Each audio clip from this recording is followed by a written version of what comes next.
கர்த்தருடைய பரிசுத்த நாமத்துக்கு மகிமை உண்டாவதாக.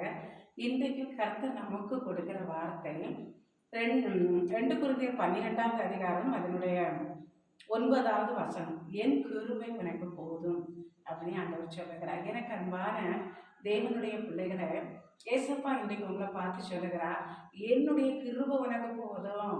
ஏன் நீ சோர்ந்து போயிருக்கிறா? ஏன் நீ தளர்ந்து போன நிலைமையில இருக்கிறா? நான் கைவிடப்பட்டுட்டேனே, எனக்கு யாருமே இல்லையே, ஆண்டவரே என் கூட இல்லையா அப்படின்னு கலங்குறீங்களா? ஏசப்பா அவங்கள பார்த்து சொல்ல, என் கிருபை வாங்கூட தானே இருக்குது.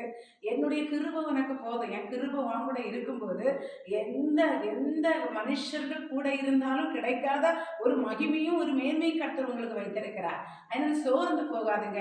அவருடைய கிருபை உங்களை தாங்கிட்டே இருக்குது. பலவீனத்துல தாங்குது, உங்க சோர்வுல தாங்குது, கைவிடப்பட்ட நிலைமையில தாங்குது. அவர் இன்னும் கடைசி வரையில் அவருடைய கிருபை உங்களை தாங்கும். அவருடைய கிருபை உங்க கூட இருக்கிறபடினால ஆண்டவர் உங்களை ஆசீர்வதிப்பார். தேவன் தாமே வார்த்தைகளை ஆசீர்வதிப்பாராக. ஆமென்.